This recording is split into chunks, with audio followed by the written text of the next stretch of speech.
Assalamualaikum warahmatullahi wabarakatuh. Bismillahirrahmanirrahim. Alhamdulillahirabbil alamin. Rabbi shrah li sadri wa yassir li amri wahlul 'uqdatam min lisani yafqahu qawli, amma ba'du. Alhamdulillahirabbil alamin, atas rahmat dan hidayahnya Allah Subhanahu wa taala, saya bisa menyelesaikan tugas mata kuliah perbandingan madhab ini dalam keadaan sehat walafiat. Dan tak lupa pula sholawat serta salam selalu kita curahkan kepada baginda kita, yakni Nabi besar Nabi Muhammad Sallallahu Alaihi Wasallam, yang mana yang telah membawa kita dari zaman jahiliyah menuju zaman Islamiyah ini. Dan tak lupa pula yang saya ta'zimi, Kiai Hasan Mutawakkil Allah selaku pengasuh Pondok Pesantren Zainul Hasan Genggong, dan yang saya hormati Bapak Rektor Abdul Aziz Wahab MAG selaku Rektor Universitas Islam Zainul Hasan Genggong, dan yang saya hormati Bapak Kaprodi Pendidikan Agama Islam yakni Bapak Ahmad Humaydi MPD, dan yang saya hormati Bapak Muhammad Solihin selaku dosen pengampu mata kuliah perbandingan madhab. Baik, kali ini saya akan membahas mengenai metode istinbat Muhammadiyah. Yang dimana pembahasan kita saat ini adalah metode istinbat Muhammadiyah, dan ini pembahasan dari mata kuliah perbandingan madhab. Oke. Awalnya kita secara etimologis, sebelum kita ke istinbat metodenya, kita akan mempelajari mengenai istinbat terlebih dahulu. Apa sih itu istinbat? Nah, secara etimologis, kata istinbat itu berasal dari kata an-nab, bentuk masdar dari nabata yang butuh nabatan, yang berarti air yang keluar dari dalam sumur. Menurut Haisan Hilal, kata istinbat berarti mengeluarkan air dari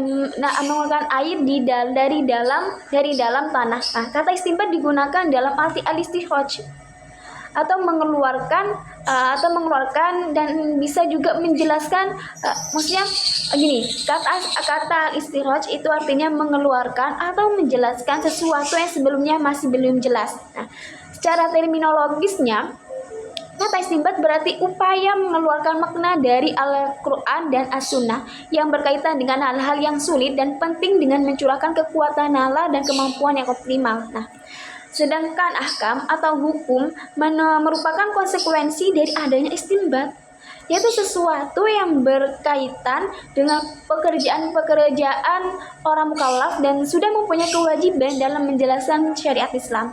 Nah, pokok syariat Islam terbagi menjadi 5 bagian. Yang pertama itu kan wajib, sunnah, makruh, mubah, dan haram. Nah, itu syariat Islam, pokok syariat Islam. Para ulama mencetuskan hukum-hukum istinbat atau istinbat ahkam dari Al-Quran dan hadis, karena bagaimanapun Allah telah mengaruniakan kepada umat Islam 2 hal yang sangat mulia, yaitu diutusnya Nabi Muhammad dan diturunnya Al-Quran kepadanya. Dengannya umat Islam tidak kebingungan untuk mengerjakan dan meninggalkan sebuah pekerjaan yang telah dijelaskan. Nah, dengannya pula umat Islam tidak akan terjerumus pada jalan yang sesat, karena Rasulullah SAW itu bersabda, taraktu fikum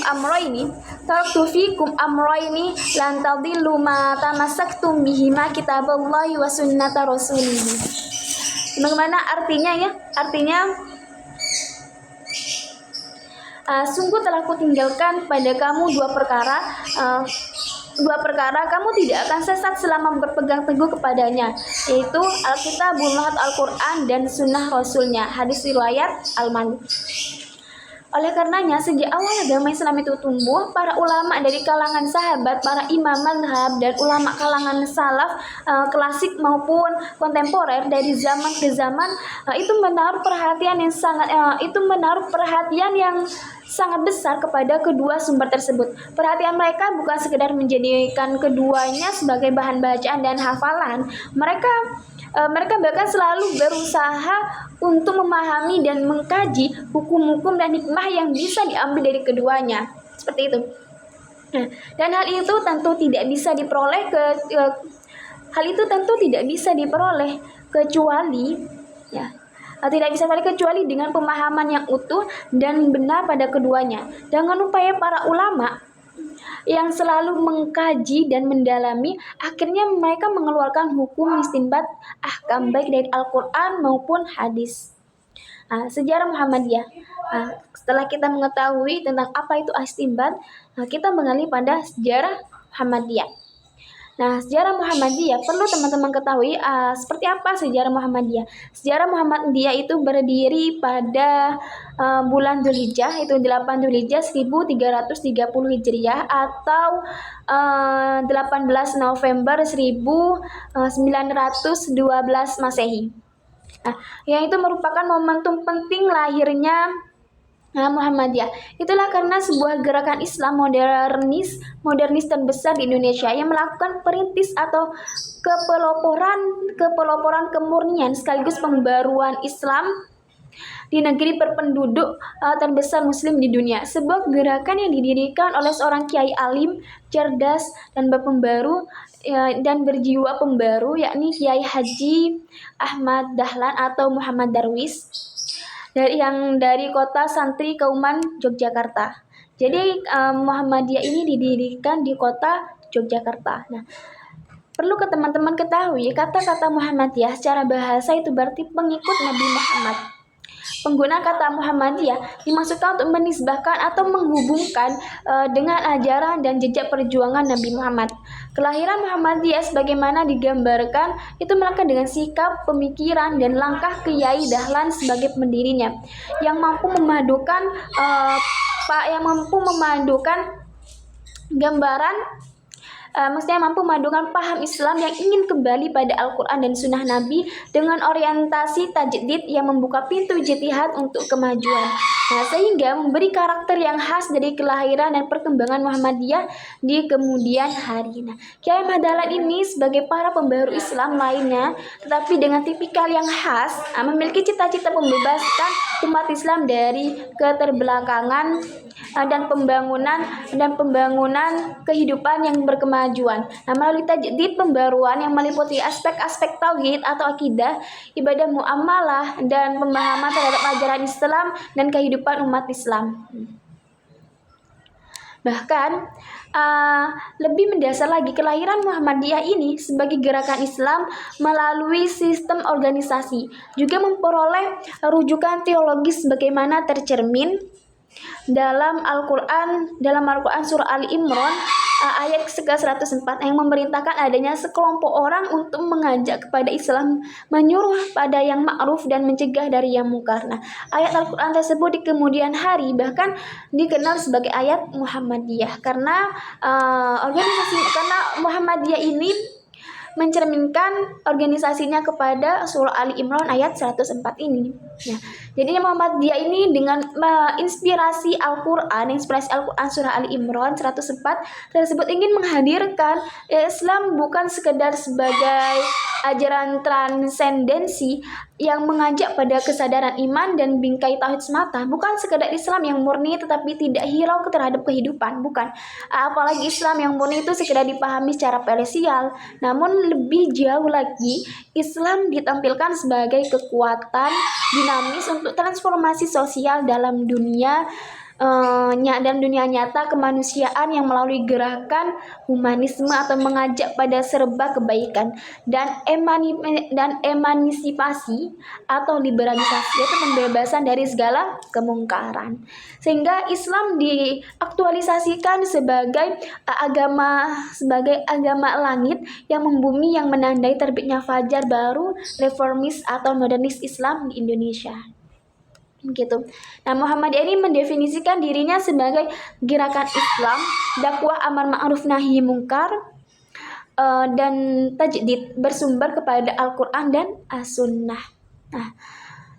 serta berasas Islam. Dalam melaksanakan pengkajian dan penafsiran secara ajaran agama, tentu ada prinsip metode tertentu yang dipegangi, yaitu prinsip dan metode tersebut di lingkungan Muhammadiyah disebut dengan manhaj tarjih, yaitu anggota majelis tarjih dan tajdid pondok pesantren Muhammadiyah, yaitu maksudnya ada seseorang yang menjelaskan, yaitu Bapak Asep Solehuddin, itu menjelaskan bahwa manhaj tarjih itu berasal dari dua suku kata, yaitu manhaj yang artinya metode. Maksudnya kita saat ini kita bukan membahas tentang sejarah ya, tapi kita saat ini membahas mengenai ini manhaj tarjih Muhammadiyah. Oke, saya akan ulang lagi. Muhammadiyah itu mendefinisikan dirinya sebagai gerakan Islam, dakwah amar ma'ruf nahi munkar dan tajdid yang bersumber dari Al-Qur'an dan As-Sunnah. Nah, serta berasas Islam. Nah, dalam melaksanakan pengkajian dan penafsiran ini, ajaran agama tentu memiliki prinsip dan metode tertentu yang dipegangi. Dan prinsip dan metode tersebut di lingkungan Muhammadiyah disebut dengan manhaj tarjih. Nah, anggota Majelis Tarjih dan Tajdid Pondok Pesantren Muhammadiyah yaitu Asep Solehuddin menjelaskan bahwa manhaj tarjih berasal dari dua suku kata, itu manhaj artinya metode, sedangkan tarjih itu artinya kegiatan ijtihad. Dalam Muhammadiyah, menurut Bapak Asep Soluddin itu, istilah tarjih sebenarnya berasal dari disiplin ilmu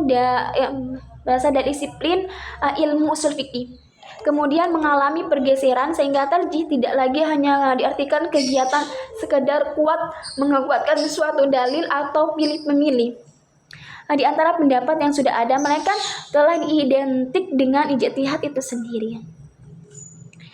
Sehingga salah satu guru Madrasah Muallimin Muhammadiyah Yogyakarta ini menyatakan bahwa dalam Muhammadiyah tadi diartikan sebagai setiap aktivitas intelektual untuk merespon permasalahan sosial dan kemanusiaan dari sudut pandang agama Islam. Dari situ tampak bahwa bertarjih artinya sama atau hampir sama dengan melakukan ijtihad mengenai suatu permasalahan dilihat dari perspektif Islam. Guru Madrasah Muallimin Muhammadiyah Jakarta ini menyatakan bahwa dalam Muhammadiyah tarjih diartikan sebagai setiap aktivitas intelektual untuk merespon permasalahan sosial dan kemanusiaan dari sudut pandang agama Islam.